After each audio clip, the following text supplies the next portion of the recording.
What's good, everybody? It's your boy Irv, and I'm back with another video, and I'm gonna hit you guys with another gameplay breakdown. So just let me know if you guys like this kind of style of video. I like doing them because it allows me to show kind of the intricacies and the nuances of 2K, and this is all from online gameplay, real scenarios. So I kind of like doing these breakdowns just to give some insight. But today, what I want to talk about is a hot topic in the 2K community, and it's paint defense. Now, I'm gonna say from the jump, when I first played this game, I thought that there was no paint defense at all. That was my impression. That was my initial impression. But it took me about a week, I'd say about a week or so, to really pay attention to what was going on in my gameplay and in the games, to pick up on how to really play paint defense. So this video today is going to be tips for you guys to kind of just play better paint defense, to get more stops in the paint. I'm going to show you kind of secrets and some stuff that people miss when they're playing paint defense. So I just got a few clips from different games, and I like doing these because it shows, you know, a variety of games I'm playing versus different people. These are all unlimited games, maybe some draft games mixed in. So you're gonna see me getting paint stops with different players versus different opponents and that type of stuff. So we can just run through it, and I'll explain what's going on. Alright, so in this clip, I got Ben Wallace versus DeAndre Jordan, and I'm gonna run that back so you guys can see clearly what's happening.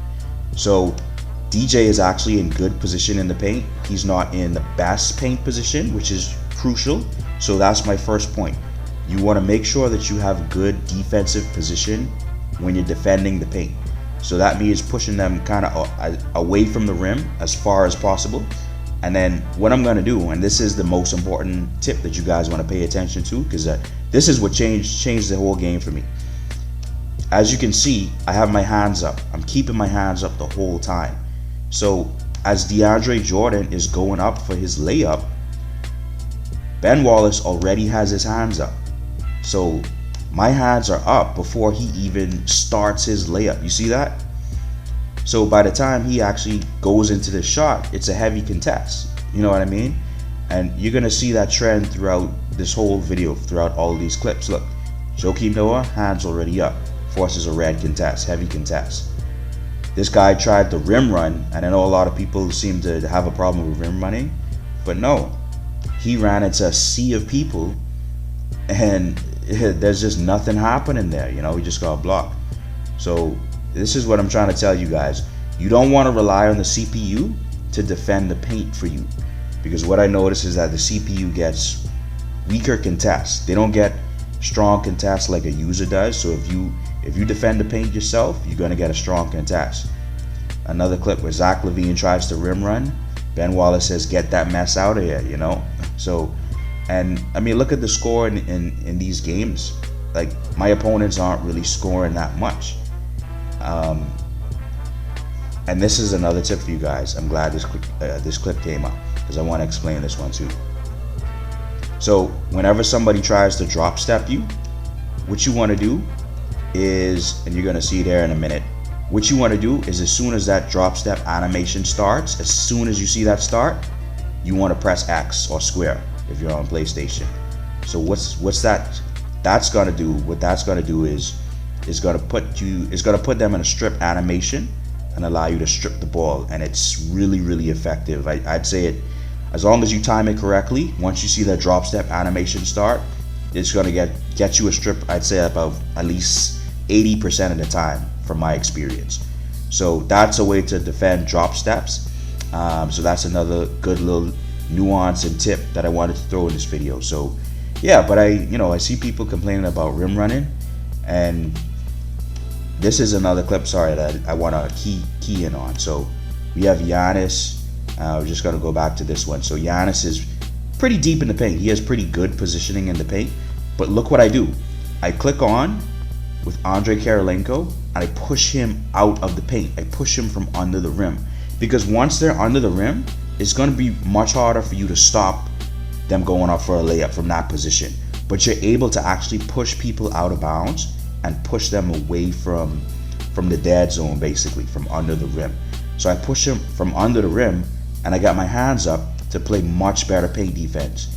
I get a heavy contest right there. So that's what I'm talking about, guys. Like, so, you know, the most important thing is to contest yourself and to make sure you keep your hands up before the player goes up for that shot, because that's going to help register a heavy contest. If you're in good position before they even go up, I'd say 8 times out of 10, you're going to get a heavy contest.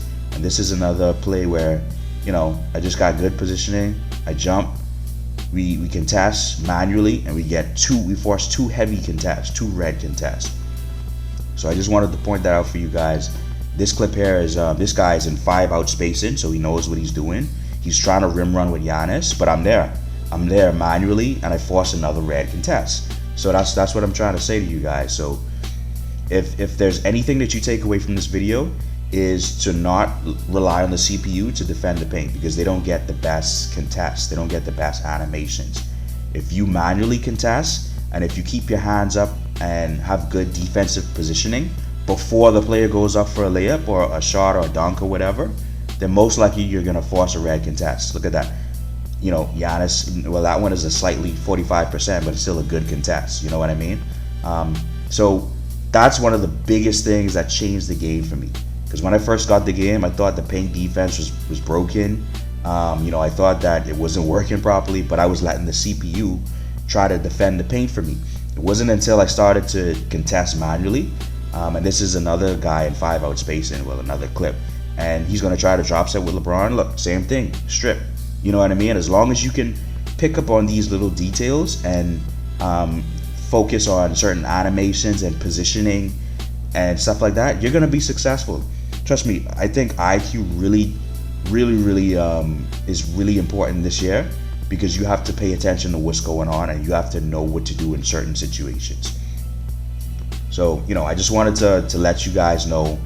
And look at this clip. I have James Worthy versus Rick Smits, who's like 7'7" or something like that.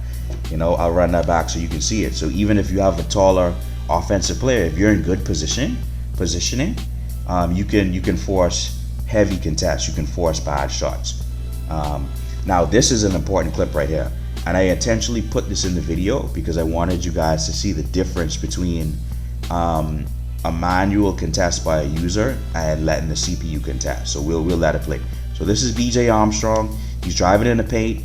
Giannis is in good defensive positioning. He's going up versus Giannis, but look what happens. Giannis is the CPU. I'm not controlling Giannis.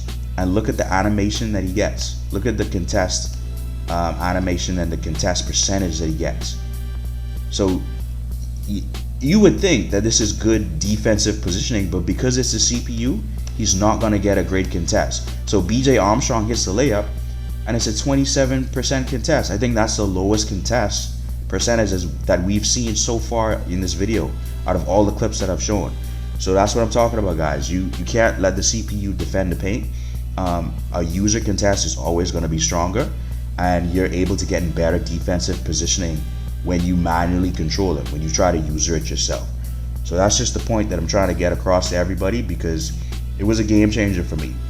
Once I started doing defending the paint myself and focusing on getting good positioning, good timing, keeping my hands up, you know, contesting before the player goes up for the shot.